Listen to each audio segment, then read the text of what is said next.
I have my microphone on. Hello, people at home.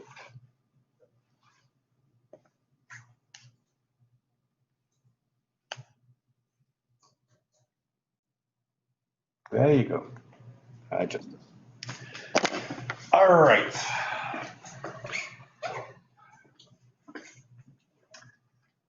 So we had discovered at the end of Friday that the middle part of a mechanism, where the intermediate is, can influence what the outcome of that reaction is. And that's going to bring up something very, very simple that we're going to be able to remember.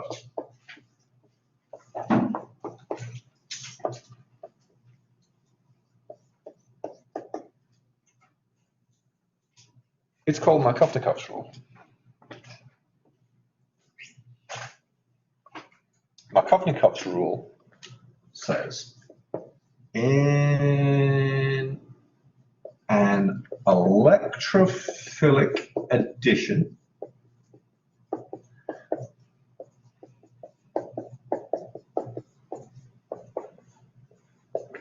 to an alkene,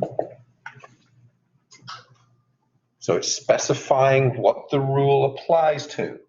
It applies to this particular reaction, where you start with an alkene, and then you convert that into a haloalkane or whatever else it is that we're going to be doing. In an electrophilic addition to an alkene,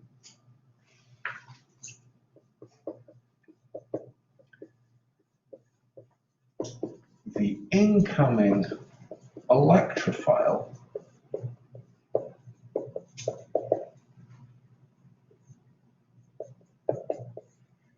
for the example that we've done so far, that was H+.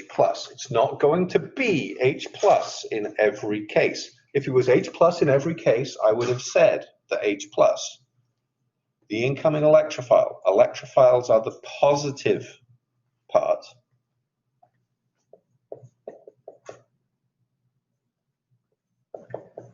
Adds to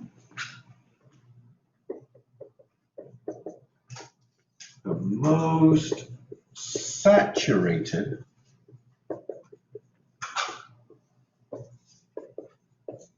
carbon of the double bond. Okay.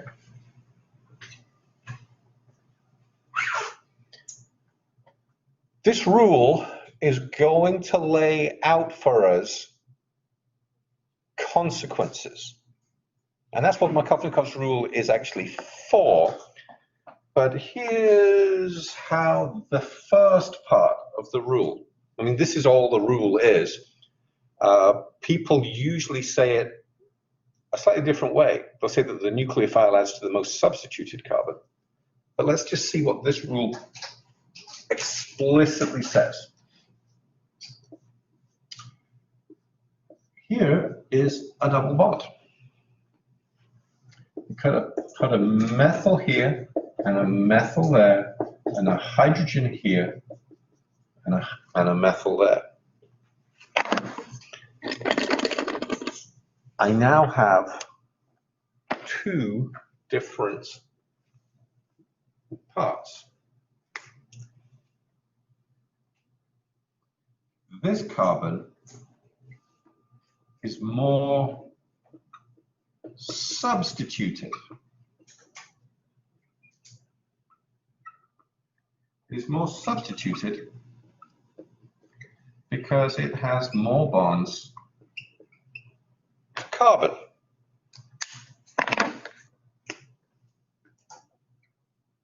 This carbon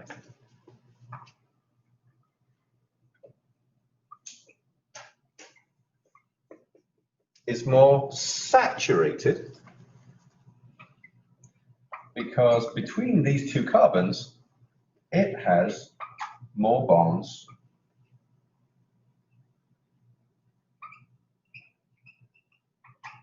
to hydrogen.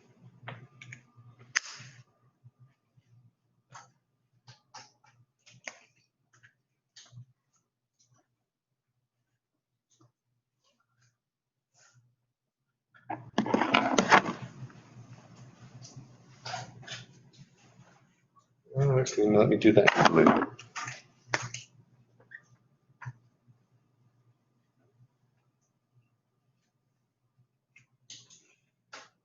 This is my electrophile. This is my nucleophile. Markovnikov's rule says, in an electrophilic addition to an alkene, the incoming electrophile, that's the positive thing, adds to the most saturated carbon of the double bond. Okay? So here's where our reaction comes from the middle of that carbon-carbon double bond, reaches out to that hydrogen, breaks the bond to that chlorine.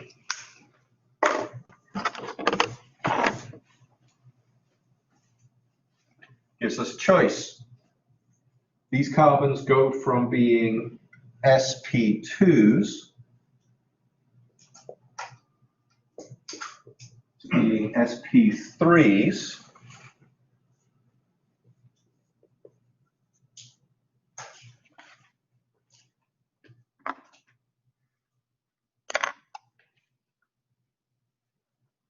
What do you have in parentheses underneath the chlorine? Capital N, lowercase u, superscripted negative charge, nucleophile. I have a molecule that is polar with a positive end and a negative end. The positive end is my electrophile. It's the thing that likes electrons. The negative end is a nucleophile. It's the thing that likes positive charges. Okay, so I've got to make a choice between these two. Do I go to the most saturated? Yes, it's part of the rule.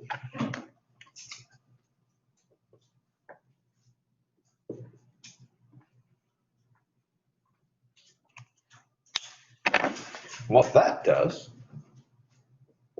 is put the positive here. So now if I look at these two carbons, I've got lots to say about these two carbons as well.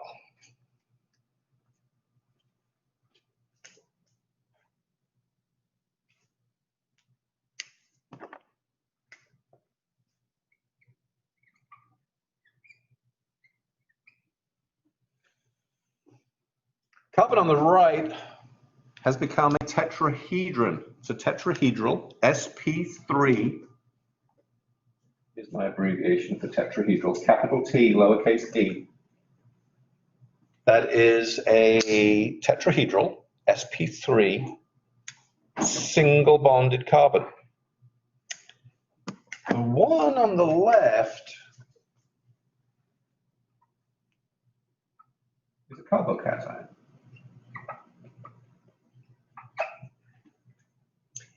And it is the most substituted carbocation that you can make in this reaction. So the rule tells you where to put the pieces, but it doesn't tell you why. Here is the why. Putting the positive on this carbon gives you only two carbons that are pushing their electrons. Putting your positive on this carbon has three carbons pushing electrons towards it. That's the most stable place.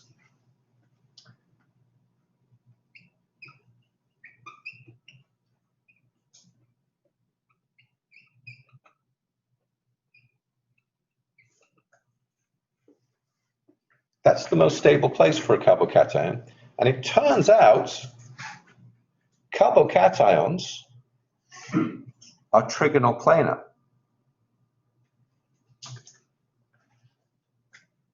These are still sp2. So this is trigonal. I know I'm writing right at the bottom of the board. Hopefully people at home can read this.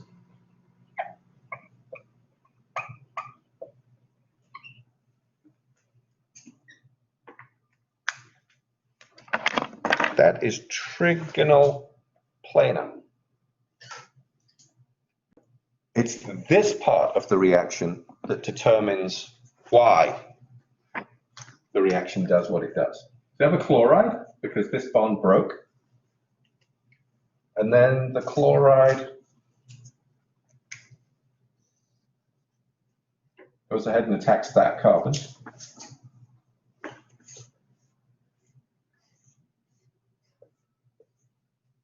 And this is the product that I make. In fact, I'm not going to write it that way. I'm going to write it out.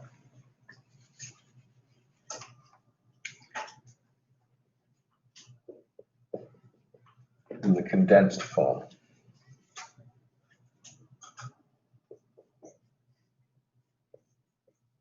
Because it shows us two important things.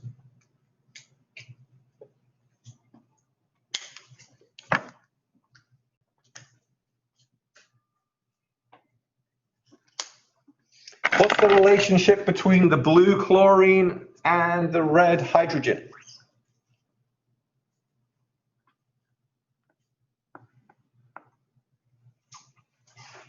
What's the word that describes the relationship of two groups that are on adjacent carbons and next to each other?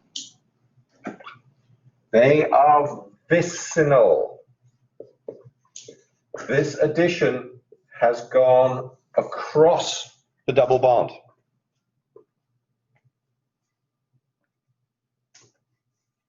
The key to all of this happening is the stability of this particular carbocation.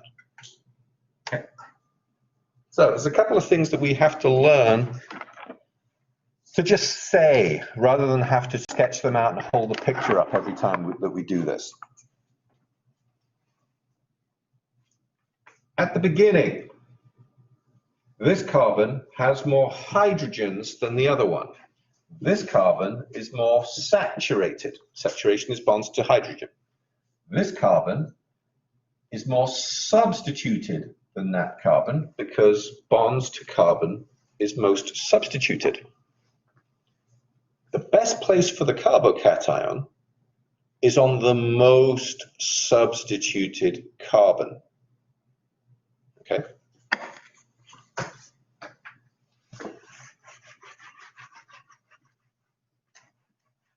So Markovnikov's rule tells you how to get this thing started. Here's why it works. I've got to move my camera back.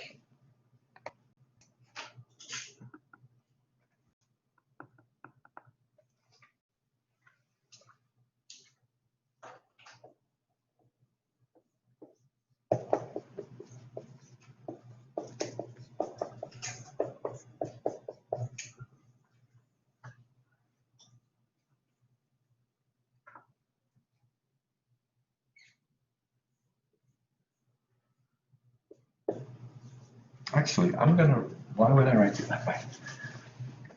I just told you these are all sp2s, right? So they are trigonal planar.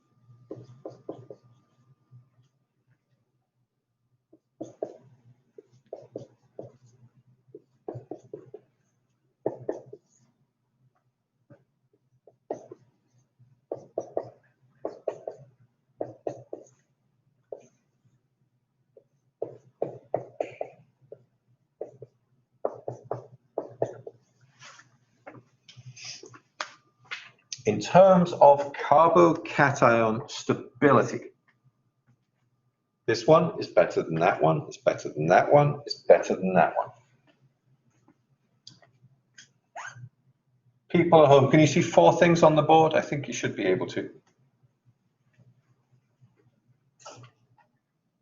Okay. Thank you. All right, so we need to come up with a name that describes a carbon that is bonded to 3 other carbons, and a carbon that is bonded to 2 other carbons, and a carbon that is bonded only to 1 other kind of carbon, and then a carbon that is not bonded to anything other than hydrogens.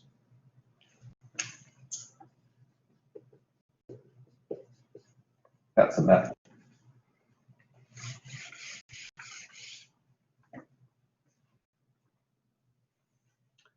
This carbon is what we call primary.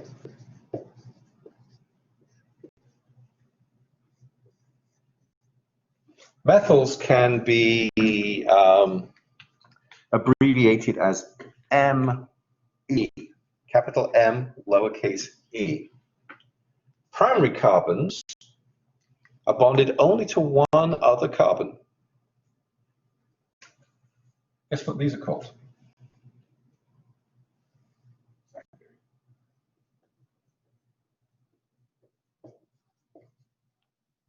Secondary carbons are bonded to 2 other carbons.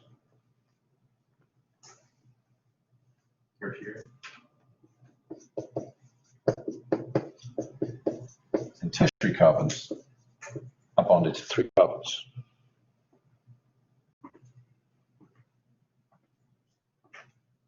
And in case it slipped your memory, carbon is on the left-hand side of the periodic table. The atoms on the right-hand side of the periodic table pull electrons away. The atoms on the left push. So the inductive effect of 3 carbons pushing their electrons towards this central carbon stabilize the carbon. The best place in a molecule to have a carbocation is one in which there's lots of groups around that carbon. These ones over here are not good.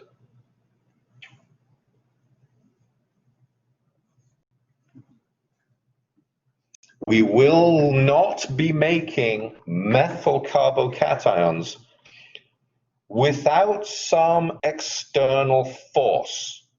They can be made, but you have to force a reaction to make them. Okay? These ones, the molecules will fall apart in order to make a carbocation as this. All right. So Markovnikov says, put the incoming electrophile on the least substituted carbon, most saturated. Most saturated has to be least substituted, which leaves the most substituted carbocation open to be the carbocation, which means that the nucleophile adds to the place with the branching. Okay.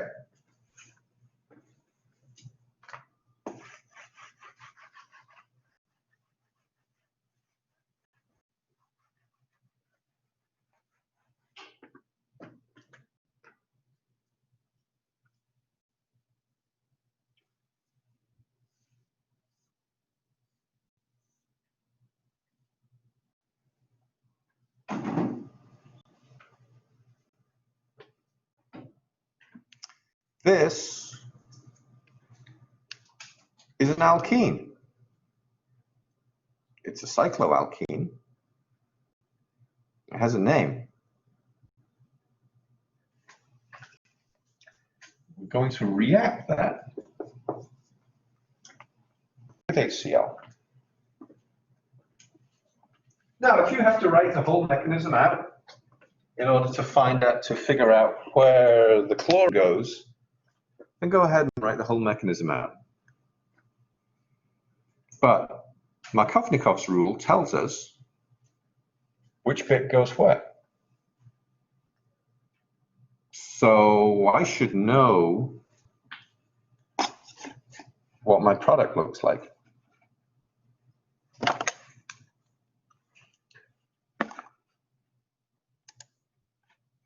People playing at home, sketch the product. People in the room, draw the product.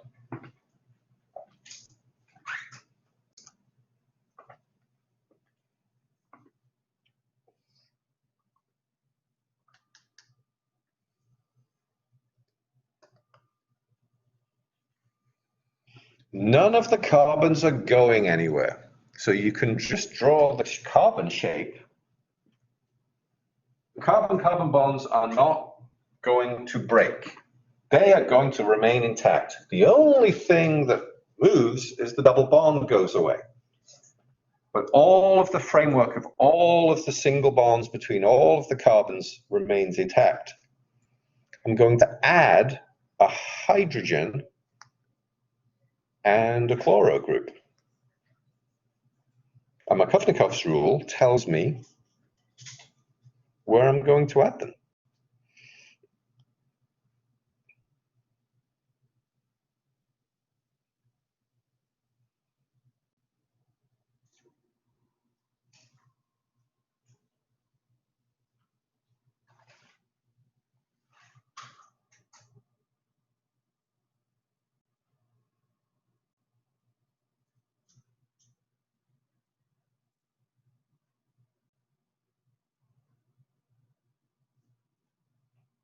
Yeah, okay, people at home, we're getting it.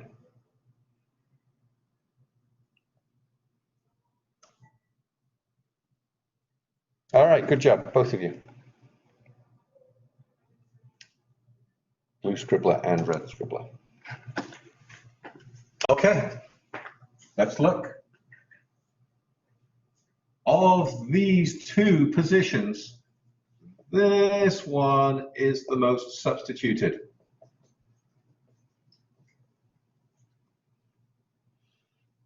This one is the most saturated.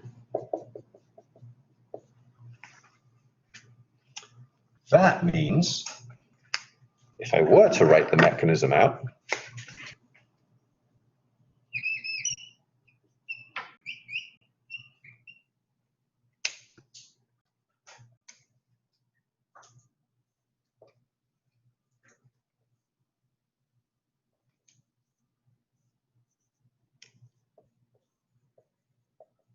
I make a tertiary carbocation. Tertiary carbocations are good. That's a good thing.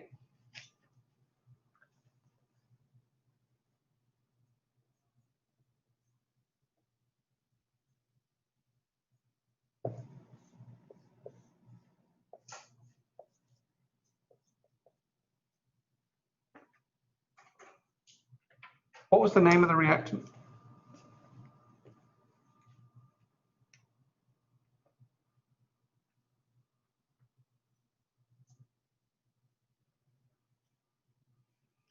Name of the reactant.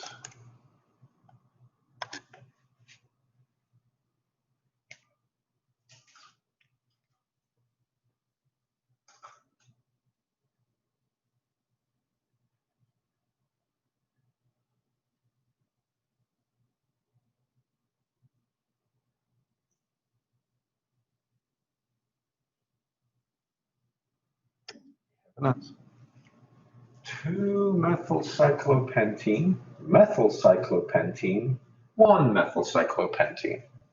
Okay, so it is a cycle. There are 5 carbons, and it does have an ene. So this is a cyclopentene.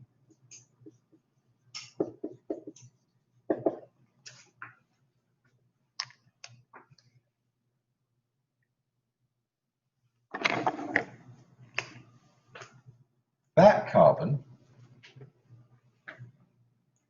just became carbon number 1. Because the methyl that's attached to it has to be numbered. And that means putting it at the lowest possible number. So if this were carbon number 1, because we have to name the alkene, right? This alkene makes one of those 2 carbons be carbon number 1 and the other one be carbon number 2. The fact that I put a metal here means if somebody said to you, draw 2-methylpentene, cyclopentene, you would draw this. This is 1-methylcyclopentene. Do we need the 1? Do we need it though? Yeah. Yes, we do. Because if you called up the manufacturer and said, I would like some methyl cyclopentene, and they say, well, which one do you want? And you say, hang on a minute, there's only one type of methyl cyclopentene. The salesperson will say, not according to my catalog. There are two types of methyl cyclopentene.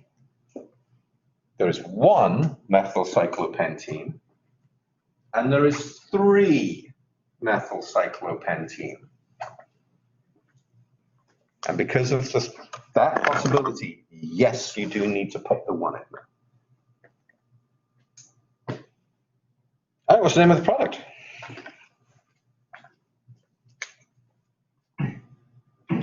One chloro, one methyl. Yeah. Name the chloro before you name the methyl.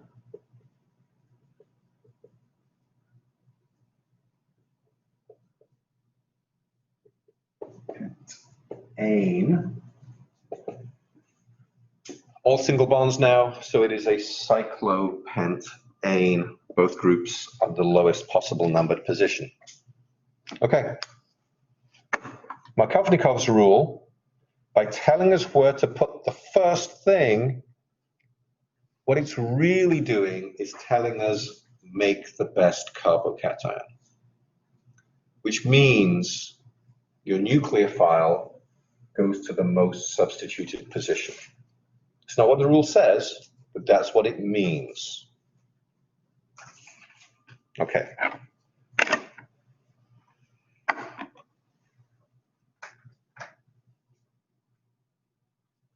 I'll leave that up.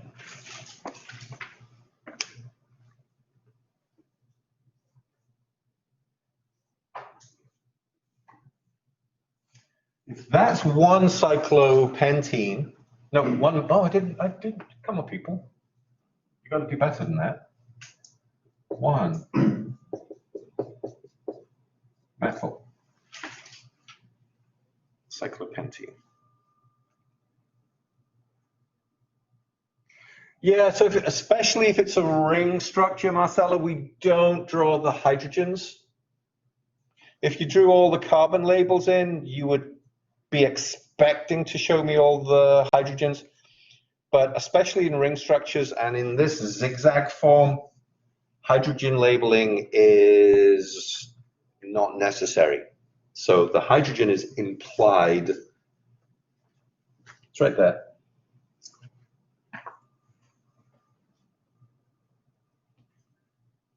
But there was already a hydrogen there. So there's 2 of them now. Okay, if that was 1 methyl cyclopentene, what's this?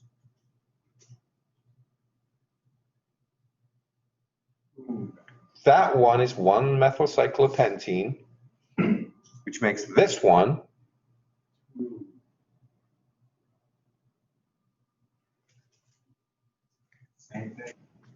1 methyl cyclopentene. Good job. Okay. In order for this reaction to work,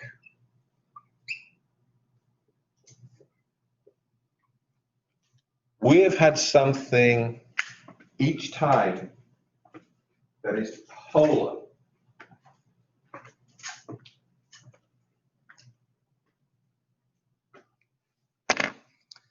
But after a while, you're going to get tired of adding HCl's and HBr's.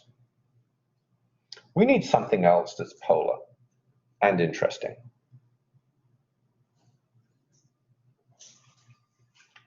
How about, instead of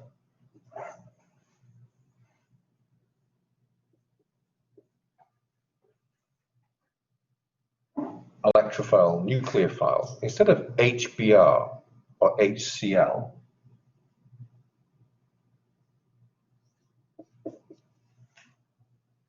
what if we could do that?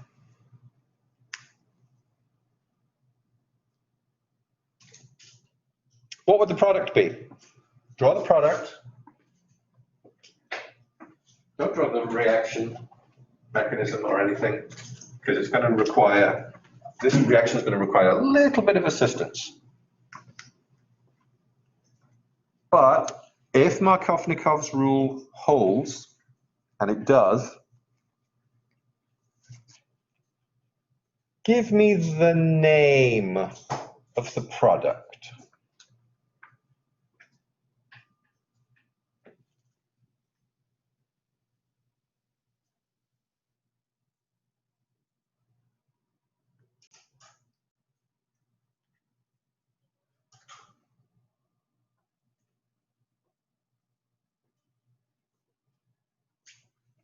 What did I get?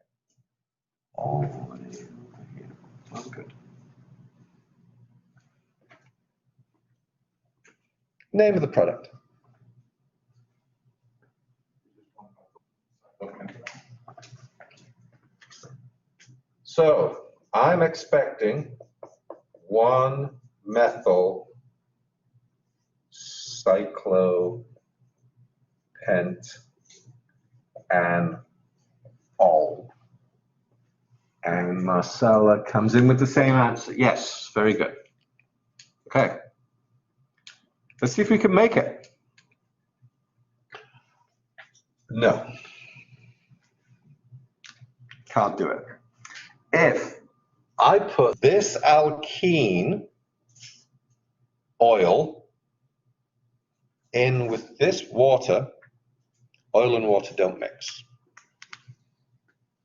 Now, just because oil and water doesn't mix doesn't mean you're not going to have a reaction, because a layer of water and a layer of oil on top of it still has a boundary. You have a complete surface there where all the molecules are meeting. So there is a place for reaction. It's not the fact that one is an oil and one is a water, and these are going to be in different phases that matter. It's this that matters. We are expecting H plus and OH minus out of water. If I had a beaker of pure water, what would the concentration of H plus be in a beaker of pure water? Chemistry 1.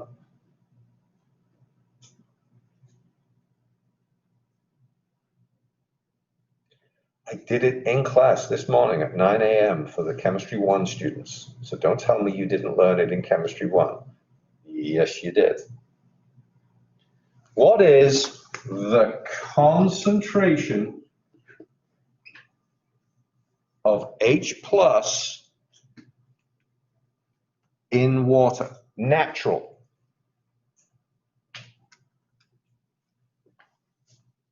Expressed as moles per liter.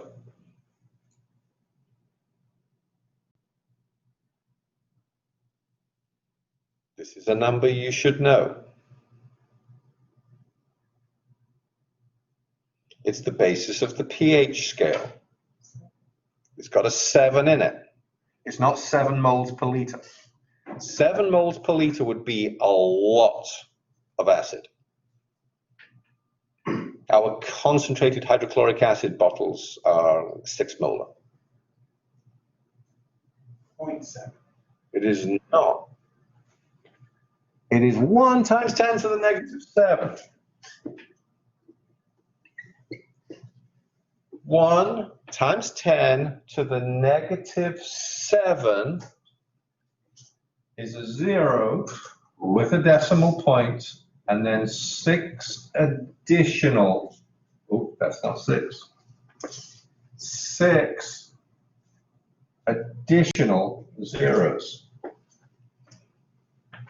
So the amount of acid that is in pure water is not enough to spark this reaction into life. That double bond is going to need some coaxing in order to open. So let's coax it. Guess what the reaction needs? Okay, let me phrase it this way.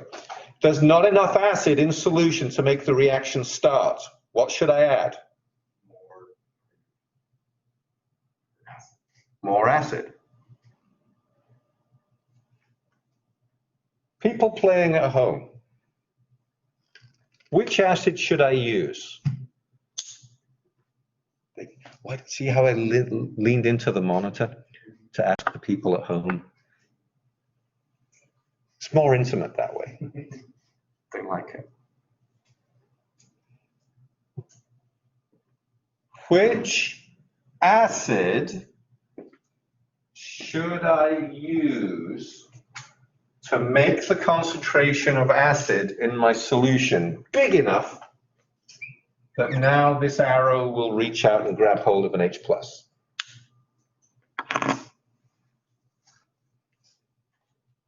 Basically, people at home, all you have to do is know the name of an acid.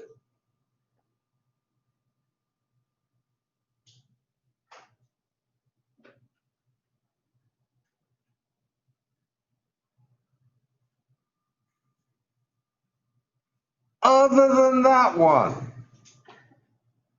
Because, Justice, for a second, guess what happens when I add HCl to this reaction? I'll give you a clue. It's on the board. We just did it. The chlorine will add. So I need to add any acid, as long as it's not HCl or HBr.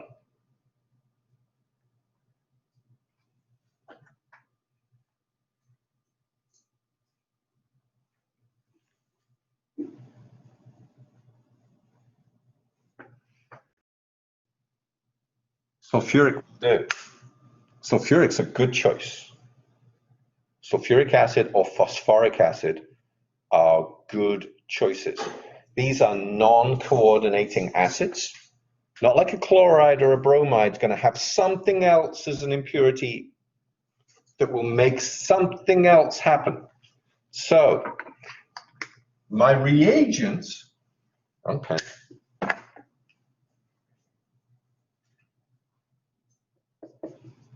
is water, but I'm going to add H+. It's going to add H.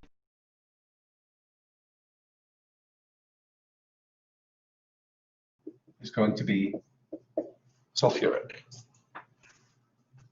All right, so I've added some sulfuric.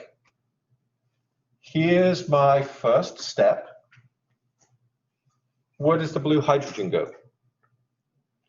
12 o'clock, 2 o'clock, 5 o'clock, 7 o'clock, 10 o'clock. Blue hydrogen, where does it go? Framework for the carbons doesn't change. That's going to be true in all of my sketches.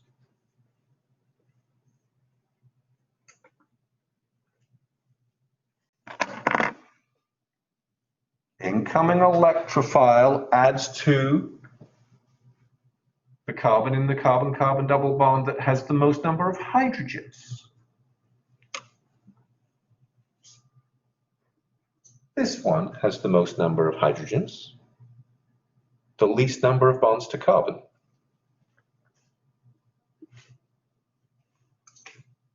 My blue hydrogen goes here, positive charge goes there.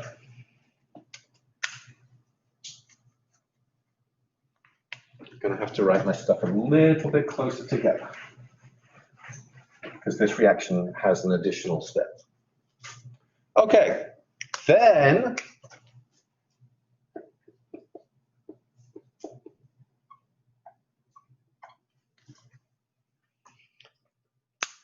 write down what's in solution. I had some methyl cyclopentene. I needed some external acid. The external acid has generated a tertiary carbocation. That is a good one. And my reagent hasn't actually shown up until now. My reactant is water. Draw the next arrow. Every single step in your mechanism, find the area of high electron density, find the area of low electron density, find the area of high electron density, find the area of low electron density.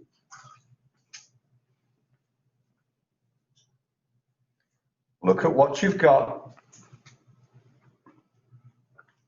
Find where the arrow is going to start.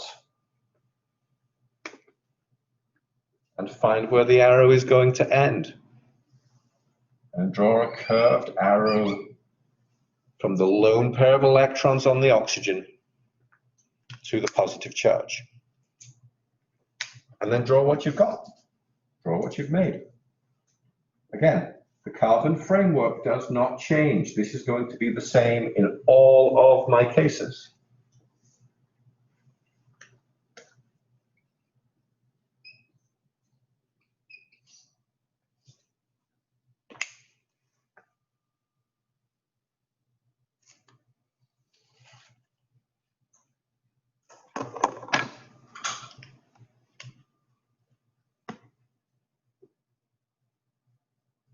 That's what I've made.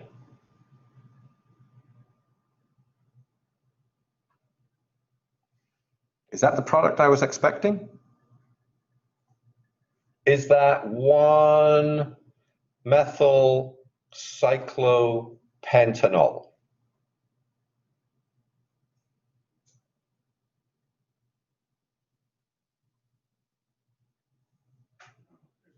There's no hydrogen. Yeah, but I'm not going to panic about that because I know what I did here is correct. I know what I did in this step is correct. I had a carbocation. It's a good carbocation. That means I probably did this step correct. Lone pair of electrons is my base nucleophile. Positive charge is my electrophile. Flow of 2 electrons. I've made a new bond between the oxygen and the carbon. But how many bonds is oxygen allowed to have? How many bonds does oxygen make? 2. How many has it got?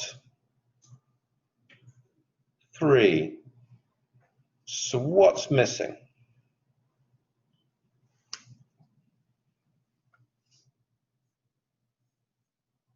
Positive charge. I know there's a positive charge in there somewhere because it was here just a minute ago. It was there just a minute ago. And it was in my first sketch. And remember, these are equations, which means the last thing that I sketch also has to have a positive in it. Because you can't just create charges from nothing. I got to make that positive go away. When we think what's actually going on, this oxygen used to have 2 lone pairs of electrons. Only has 1 now. It used to have 2 bonds. It has 3 now. How do I make it go back to being a happy oxygen?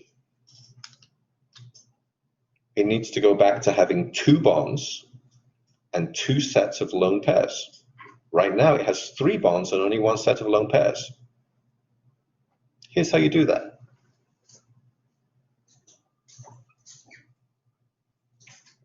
This bond between oxygen and hydrogen, or that bond between oxygen and hydrogen, doesn't matter which, that pair of electrons needs to go back onto the oxygen.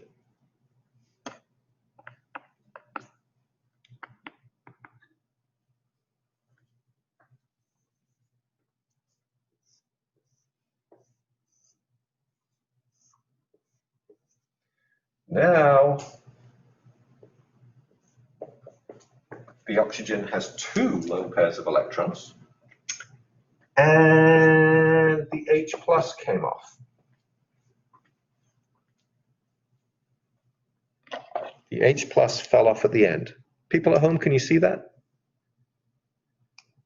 I think you can. Yeah, okay.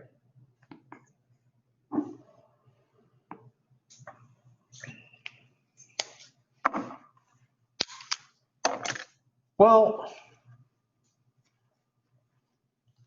I've achieved what I set out to achieve, but having the H plus fall off at the end when all I did was put it in at the beginning has me a little confused. Should I be worried that the H plus goes in at the beginning and then comes out at the end?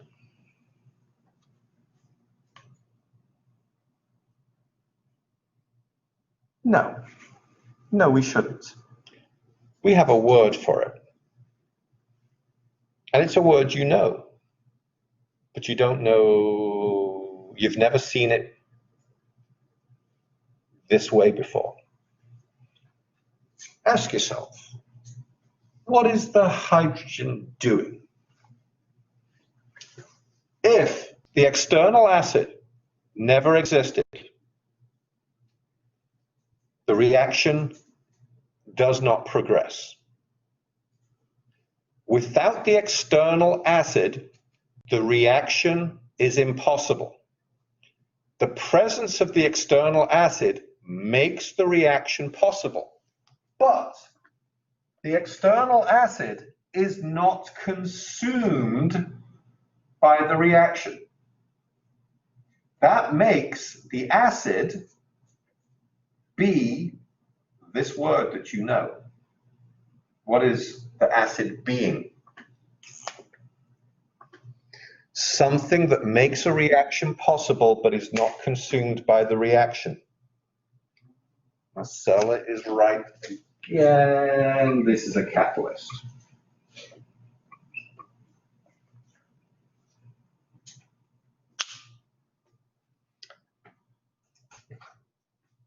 If you read enough scientific journals, chemistry journals, you will find that people commonly say blah, blah, blah, blah, blah, blah in catalytic amounts, which means this is as much alkene as you want, as much water as you want, and a drop of sulfuric acid.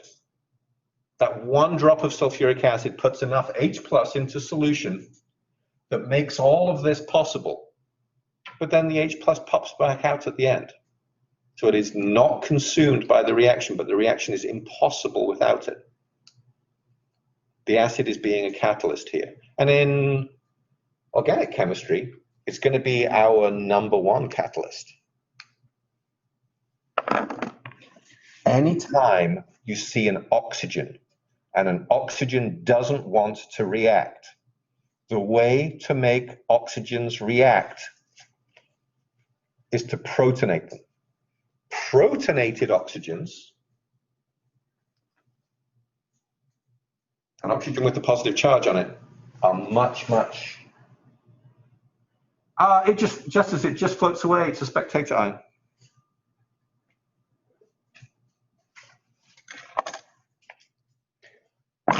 We're out of time. Okay.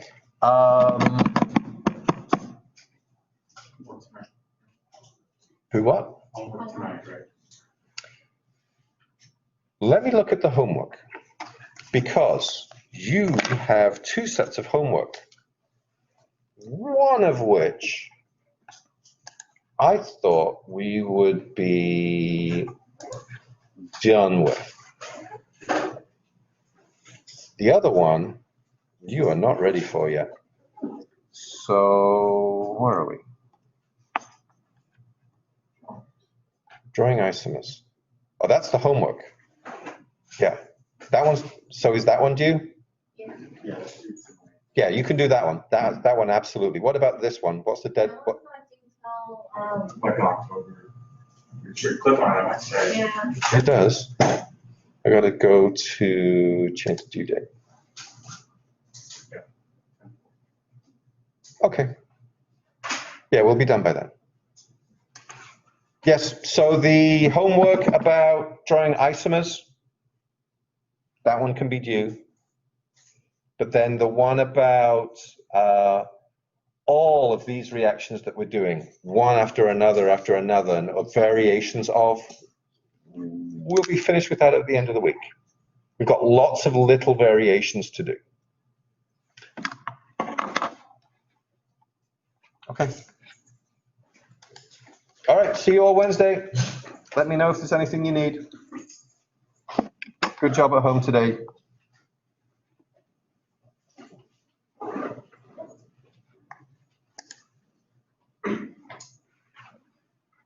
Rebecca, I am actually going to hold office hours now virtually through the link is in the Blackboard calendar. It is not our Collaborate session. So I'm going to log out of this one and log into another one. I will make sure that I send you that link because I'm going to run it through my office. Okay, good. We were able to give